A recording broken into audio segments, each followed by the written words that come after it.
Hello అండి. అందరికీ శుభోదయం. ప్రేమ మజిలీ పార్ట్ 22. అమ్మో, చూస్తే చంపేస్తాడు ఈ రాక్షసుడు అనుకుని లేవడానికి ప్రయత్నం చేసేసరికి అనిరుద్ చెయ్యి ఆమె చేతిని పట్టుకుని ఉంది.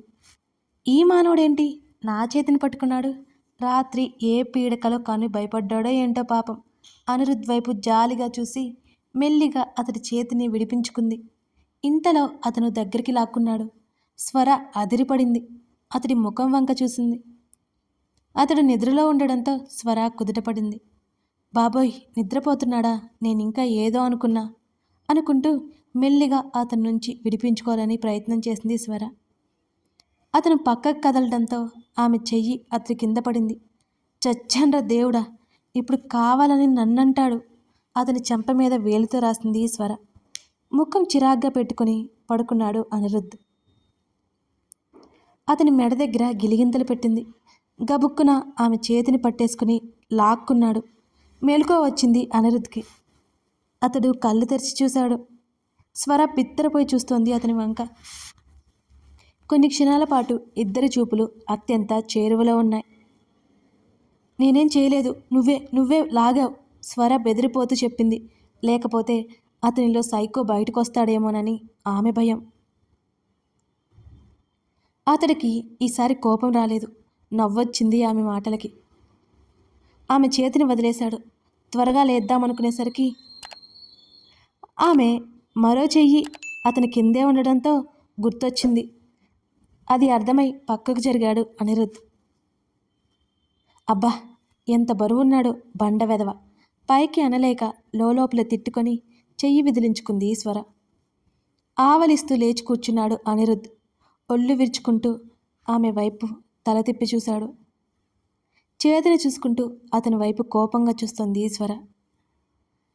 రాత్రిళ్ళు భయపడ్డం, ఇప్పుడేమో నా ప్రాణాలు తీయడం, గుర్రుగా చూస్తూ అంది స్వర. తను అనాల్సిన మాటలు ఆమె అనడంతో అనిరుద్కి మతిపోయింది. అంతలోనే మండిపోయింది కూడా. పిచ్చేమన పట్టిందా మెంటల్? కోపంగా అన్నాడు అనిరుద్. నాకు కాదు, నీకు పట్టింది పిచ్చి అంది స్వర అంతే కోపంగా పళ్ళు బిగబట్టి. మెంటల్, రాత్రంతా పిచ్చి పిచ్చి కలలు కని నేను నిద్రపోనీయకుండా చేసి ఇప్పుడేమో నన్నంటున్నావా? స్వర తల మీద పొడిచాడు అనిరుద్. స్వర ముఖం అదోలా మారిపోయి బుర్రగోక్కుంది. చాలాసేపు వరకు ఆలోచించి కళ గుర్తు చేసుకోవడానికి ప్రయత్నించింది స్వర. ఆ కళ గుర్తుకు రాగానే ఆమె కనులు పెద్దవైపోయాయి. ఆమె నుదుటిన మెడ మీద చెమటలు పట్టాయి. వెంటనే అతని వైపు చూసింది ఆశ్చర్యంగా.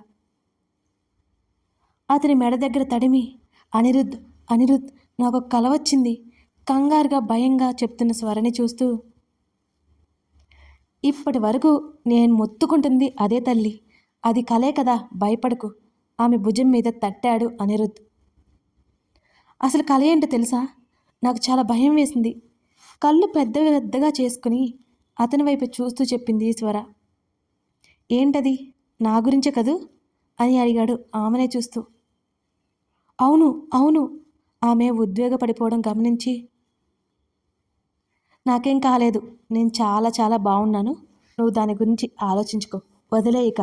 బెడ్ దిగి టవల్ అందుకుని వాష్రూంలోకి వెళ్ళిపోయాడు అనిరుద్. స్వరకి ఇంకా కంగారు తగ్గలేదు. అనిరుద్కి అలా జరుగుతుందా? అతని కోసం తన చేతులు కూడా కోసుకుందా?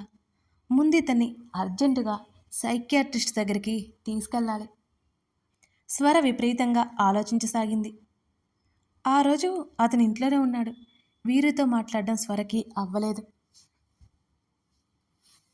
ముఖం మీద నీళ్లు కొట్టుకుని గార్డెన్లోకి వచ్చింది. అతడు ఫ్రెష్ అయ్యి గదిలో నుంచి బయటికి వెళ్ళిపోయాడు. హాల్లో కూర్చున్న అనిరుద్కి మాటలు వినబడుతుంటే అతను గార్డెన్లోకి వచ్చాడు. అదే అదునుగా అనిరుద్ గదిలోకి వెళ్ళింది పూజ. పూజతో పాటు ఆ ఇంట్లో పనిచేసే ఒక అతను కూడా వెళ్ళాడు. పూజ బాల్కనీలో నిలబడి వాళ్ళనే గమనిస్తోంది. వెళ్ళిన అతను తన పని చేయసాగాడు. మొక్కలకు నీళ్లు పడుతున్న ఆమెతో మాట్లాడుతూ తను నీళ్లు పడుతూ చాలాసేపు అక్కడే గడిపింది స్వర. దూరం నుంచి ఆమెనే చూస్తున్నాడు అనిరుద్. నిశ్శబ్దంతో చెలరేగిపోయే ఆ ఇల్లు ఆమె వచ్చిన తర్వాత కాస్త సందడిగా ఉంది. అక్కడి నుంచి అనిరుద్ లోపలికి వెళ్ళిపోయాడు. బావ వచ్చేశాడు, అయిపోయిందా? లోపలున్న వర్కర్ దగ్గరికి వెళ్ళి అడిగింది పూజ. అయిపోయింది మేడం అన్నాడు అతను. నువ్వు వెళ్ళి బావతో ఏదో ఒకటి మాట్లాడు, అతనికి పూజ పురమాయించింది. ఇద్దరూ బయటికొచ్చారు. స్వర వాగి వాగి అలసిపోయి లోపలికొచ్చేసింది. అనిరుద్ హాల్లో కూర్చొని కనిపించాడు. స్వర గదిలోకి నడిచింది. స్వర గదిలోకి వెళ్ళగానే గోడచాటు నుంచి బయటికి వచ్చి, ఈరోజుతో నీ పని అవుట్, స్వరనే చూస్తూ మనసులో అనుకుంది పూజ. వచ్చిన అతను అనిరుద్తో ఏదేదో మాట్లాడుతున్నాడు. చిరాకు కలిగి అక్కడి నుంచి లేచాడు అనిరుద్. సార్ సార్, ఆ రోజు ఏం జరిగిందంటే అంటూ అతనేదో చెప్పబోతుంటే, జస్ట్ షడప్, నీకు జీతాలు ఇస్తుంది పని చూడమని, వేస్ట్ మ్యాటర్స్ మాట్లాడమని కాదు అంటూ గబా గబా మెట్ల వైపుకి వెళ్ళిపోయాడు అతను. పూజ కంగారు పడసాగింది. అనిరుద్ దగ్గరికి వచ్చింది. ఆమె వైపు ఏంటి అన్నట్టు సీరియస్గా చూశాడు అనిరుద్. బావా, అది మొన్న జరిగిన దానికి సారీ, పూజ చెప్తుంటే, ఇట్స్ ఓకే, ఇంకోసారి ఇలా చేయకు అంటూ అతను ముందుకు వెళ్ళిపోతుంటే, బావా బావా ఆగు, నన్ను క్షమించానని చెప్పు బావా, ఇంకోసారి అలా చేయను అతనికి అడ్డొస్తూ పూజ మాట్లాడుతుంటే, సరే అన్నాను కదా, నన్ను ఇరిటేట్ చేయకు, పూజను నెట్టిపడేసి గదిలోకి వచ్చేశాడు అనిరుద్. తనకి ఈ వాతావరణం ఇంకా అమడట్లేదు. ఈ మనుషులు ఎందుకో తనకి నచ్చట్లేదు. అతనికి ఫారెన్ వెళ్ళిపోవాలనిపిస్తోంది. స్వర కోసం చూడగా స్వర గదిలో లేదు. కలిసి వారమైందో లేదో స్వర కోసం తన కళ్ళు ఆటోమేటిక్గా వెతుకుతున్నాయి. అక్కడి నుంచి బాల్కనీ వైపు కదులుతుండగా గట్టిగా కేక వినిపించింది అనిరుద్కి. అది తన బాత్రూమ్ నుంచి అని అర్థమై గబుక్కున అటువైపుకి వెళ్ళాడు అనిరుద్. తలుపు కొడుతూ గట్టిగా పిలిచాడు. స్వర నుంచి సమాధానమే లేదు. స్వర స్వర, డోర్ తీ, గట్టిగా అరుస్తున్న స్వర ఏమాత్రం పలకలేదు. గబుక్కున అక్కడి నుండి డ్రెస్సింగ్ రూమ్లోకి పరిగెత్తాడు. డ్రెస్సింగ్ రూమ్కి బాత్రూమ్కి అటాచ్డ్గా ఉన్న డోర్ని గట్టిగా నెట్టాడు. అతడి బలమంతా ఉపయోగించి ఆ డోర్ని కొట్టసాగినా అది తెరుచుకోలేదు. గబగబా బయటికి వచ్చి డ్రెస్సింగ్ టేబుల్ దగ్గర ఉన్న స్టూల్ తీసుకుని మళ్ళీ వెళ్ళి ఆ డోర్ మీద బదా బదా బాదాడు. అతనికి కంగారు ఎక్కువైపోయింది. స్వర ఎందుకలా వెర్రికేక పెట్టిందో అతనికి అర్థం కావడం లేదు. అతని ప్రయత్నం ఫలించి తలుపు తెరుచుకుంది. అతను బాత్రూంలోకి వెళ్ళేసరికి స్వర నేల మీద పడి ఉంది. అదిరిపడ్డాడు అనిరుద్. ఆమె ఎలా ఉందో కూడా అతను గమనించలేదు. గబుక్కున ఆమె దగ్గరికి చేరాడు. ఆమె చెంపల మీద తట్టాడు. అనిరుద్, ఆ స్విచ్ ముట్టుకోకు, షాక్ కొడుతోంది, స్వర చాలా చిన్నగా చెప్పింది. ఒకసారిగా భయంగా అతడిని కదిపేసింది. ఆమెను 2 చేతుల్లోకి తీసుకుని గదిలోకి తీసుకొచ్చాడు అనిరుద్. నీకేం కాలేదుగా? స్వర, చెప్పు స్వర. ఆ రోజు చనిపోయిన వ్యక్తి కళ్ళ ముందు కదలగానే అతడి శరీరం అంతా కంపించిపోయింది. స్వరకి కూడా అలాగే అవుతుందా? అనిరుద్ భయపడ్డాడు. లేదు, నేను బాగానే ఉన్నాను, చాలా నీరసంగా చెప్పింది స్వర. అతను కుదుటపడ్డాడు. అతనికి ఏ మెడిసిన్ ఇవ్వాలో అనుభవం ఉంది. గబగబా గదిలో నుంచి బయటికి వచ్చి మెడికల్ రూమ్ దగ్గరికి పరిగెత్తాడు. ఆ గదికి తాళం వేసింది.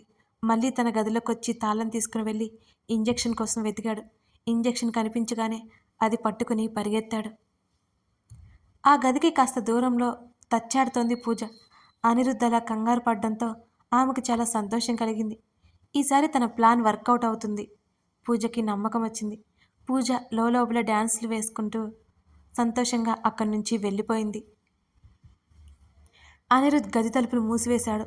స్వర చేతికి రెక్కకి ఇంజెక్షన్ వేశాడు. నేను కూడా చచ్చిపోతానా? స్వర కళ్ళు మత్తుగా మూసుకుపోయాయి. ఆమె భయంతో స్పృహ తప్పిందని అర్థమైపోయింది అనిరుద్కి.